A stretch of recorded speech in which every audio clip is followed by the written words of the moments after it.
Hi everyone, I'm John, and welcome back to Puzzle Me This. This is part 3 of doing the Educa 42,000 piece around the world puzzle. This is actually the 2-month update. I did try to do a time lapse just as a test one Saturday for a couple hours. There was 7 people up here. And I set the camera up as close to the ceiling as I could, looking down the table. And it wasn't focused enough on the table and the puzzle pieces. All you could really see was people walking around looking down at the table, which I know probably fits in pretty good with the shaky B-roll footage you've come to expect from this channel. But it wasn't real entertaining to watch, so I'm not going to bore you with it. There's 4 YouTubers that I watch regularly, and I mentioned 3 of them last month because they have this puzzle. And that was MJPuzzles, For the Love of Puzzles, and Karen Puzzles. And I learned this month that the 4th YouTuber that I watch, who is Judy from Addicted to Puzzles, she just recently bought this puzzle also. Now, Judy, I believe, was the first YouTube puzzler to complete the Dowdle 60,000 piece puzzle. Now, that comes in 60 bags of 1,000 pieces each. And I think it was her son who challenged her to do a bag a day for 60 days in a row. Now, that's a 1,000 piece puzzle every day for 2 months.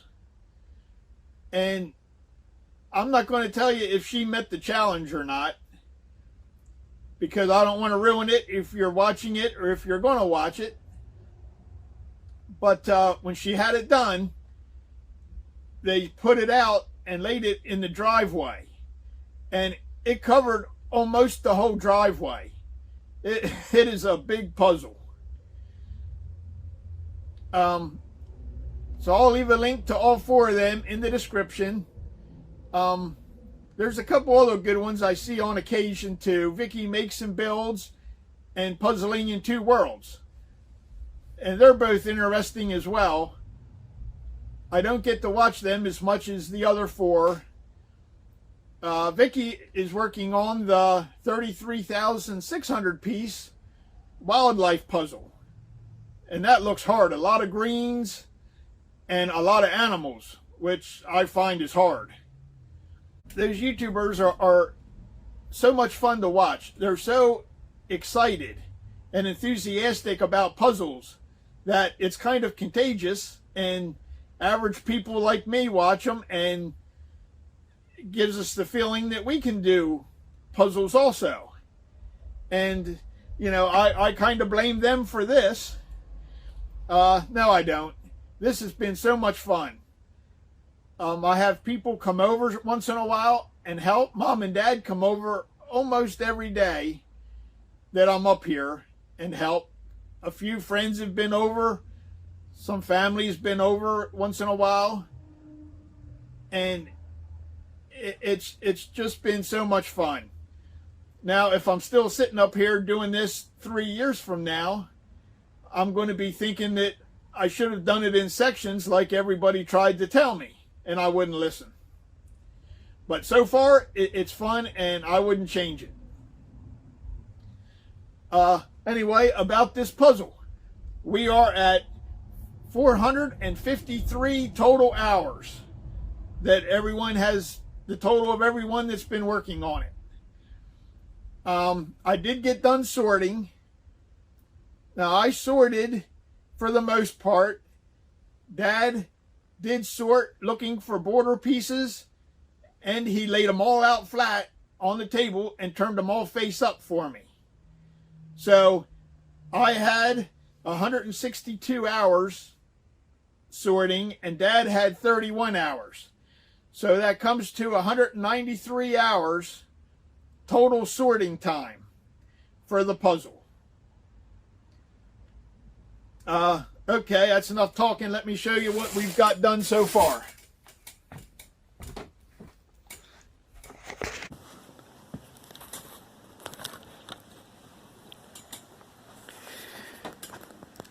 somehow this end of the table just kind of gathered all the sign cardboards. There's 6 cardboards with signs on, and we do have some of them started, and the ones that we need that are next to the buildings that we've been working on, we picked those signs out and put them together and put them where they go. I'll start with the border here. The border, the pieces fit really loose. Donna Louise has started this puzzle, and she started on the first section down here, and she was having some trouble with the border pieces. So that made us amateurs feel better that a professional puzzler had trouble also. You can see here we have one break here that something's not quite right. What I'm thinking is I compared the sixth section of the border pieces with the other sections. I thought that all 5 middle sections would be exactly the same. It turns out they're not. The 6th section, the first one I'm counting is down there, the 6th section and the 4th section are the same. Now that doesn't match the others, but I can't tell down at the other end there because we have that messed up somehow. I think everything up here is right. And I've also noticed that every 37 pieces, there's 74 pieces in a section going across. I've noticed that every 37 pieces, you get a wider piece. And like this piece here is wider than the others. So that's the 37th piece coming from the end. And then you get up here, this here is your 74th piece because it's a wide one.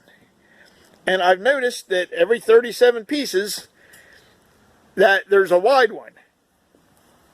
So I'm not sure if that continues all the way down to the bottom or not. A couple of people have talked about where the sections divide, they've talked about wider pieces. And I think maybe that's what they've talked about.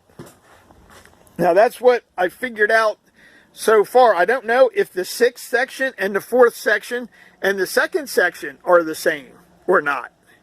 But I know that for the border pieces anyway, that the 6th section and the 4th section are the same. Let me work my way around here. We found all the border pieces except for one. And it was this piece right here just 2 days ago. Mom was looking through the green pieces and found that piece. She was all excited. I didn't know what was going on. But she found that piece. Some of the things that we've done, we've started on some buildings.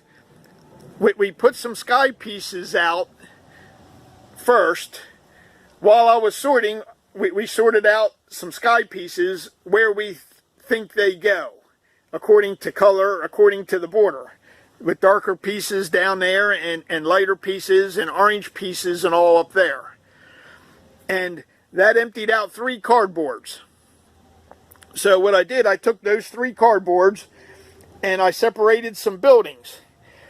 This building, this building, this building, that building, this building, this building, this building, and these are the Petronas towers here. There's a lot of them pieces. Of course, there's 2 towers there. And this building, and some of these pieces, and some darker pieces, and some of these. So that used them 3 cardboards up again. And you can tell on my building cardboards here that they're getting a little thinner.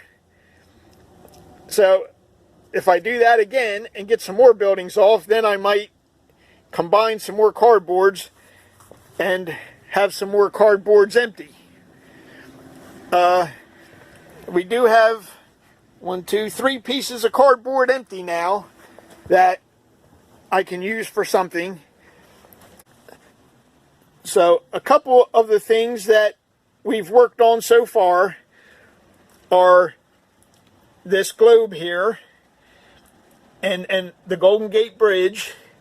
We've got I think most of that done. Some of it we have to go yet, but we're doing a little bit with the water. There's, I think, maybe four sections where there's water in the puzzle. We did this building. I believe this is the UN building, and that connected to, we always try to connect stuff to other things, and that connected to the Yellowstone sign, and that connected to the National Park Service sign. Now just past that is a tiger or a cheetah or something. There's an animal there. So we'll try to connect that next. This building, we were working on the roof. This building we've done a little bit of. This building, well, the Eiffel Tower we've done, and I was going to separate each building out separate, but I'm thinking now that I would have had a lot of pieces left over, because some of the buildings don't look like themselves. Like this, if you have the steel girders, that looks like the Eiffel Tower. But the observation decks and just different parts of it isn't what I would have picked out for the Eiffel Tower. So doing it a little more general seemed to be good, because I can go through and look for a couple different buildings, the parts of them that I know I need. Like this building especially, it has different textures and different colors, and then it goes, there's pieces like this, and then there's pieces that are just almost straight lines that are dark behind, and then there's different colored polka dots up top, and just really different. Now I did sort out the skyline pieces, anything that had sky with anything on the ground, like the top of a building or a mountain, and I thought I would put that in, and that would come across and kind of break up the sky from the land. And I did try a little bit of that, and it proved to be harder than what I had thought. So I stopped doing that, but it works good because the skyline pieces, I have the outlines of all the buildings. So when I know what I'm looking for, I can go in and do the tops of the buildings. And that worked really well for this one, because this one is tall and goes, I think it connects right to the border even. So that has a lot of skyline pieces that I picked out. And worked on this one with the dragon in front of it. And this building was hard because it just doesn't look like a building. The whole time I was putting it together, I just couldn't make sense of it, because the green lines on it that you'd think would be easy to connect, well, some of them turn and go across sideways then. And it was just, I just, for some reason, just couldn't get my head around what I was trying to put together there. And I'm still missing a few pieces of it. But we're getting the big stuff done and the easier stuff. The next few months, I think, will be a lot of progress, just because we can pick out the stuff that stands out to us. So that's pretty much where we're at. We do have a couple cardboards. By the time I got to the end of my sorting process, sorting starts off easy and gets harder as you go. which I learned. Regular puzzlers know that already, I'm sure. But by the end, I was just making up categories to put pieces in.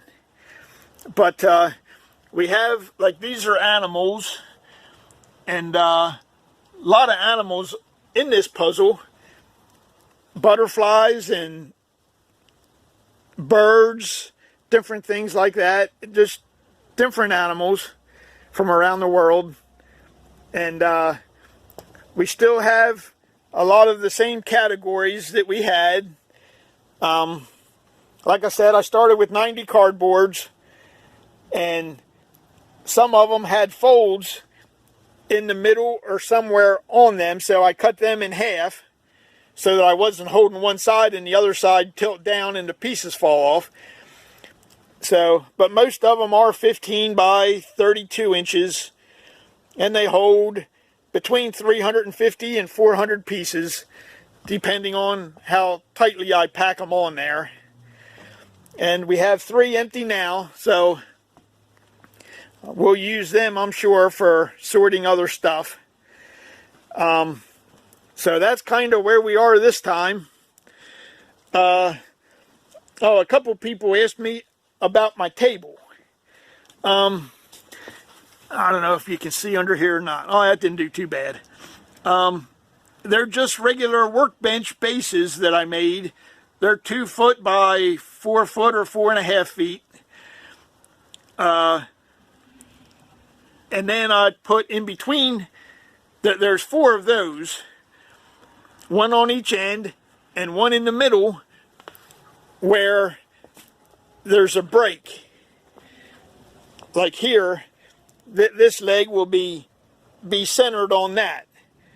And I have some shims that I use in case I have one that's a little low. That way a piece, I can shim it up and a piece will slide across without getting caught. Yeah, the table is, I did make some pieces in between the big ones, some legs that were only a foot wide, and the big ones, the 4 big ones I made so that I could stand without my feet hitting them, and the ones in between, just to keep them from bowing in the middle, I put them back far enough that I could sit without my knees hitting. And if I had to do it again, I would probably do it this way and angle the tops out so that I could sit all the way across the table without hitting my legs, because it's kind of inconvenient if you're working right where a leg is. It's hard to sit. And the tops are 3/4 inch cabinet and shelving material is what this is. I got everything at Home Depot. So if I do another puzzle after this, if I'm not tired of looking at puzzles, I'll have a table I can do it on.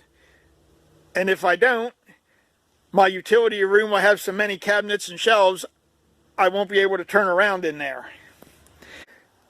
So that's it for this video. So until next time, go put your puzzle together.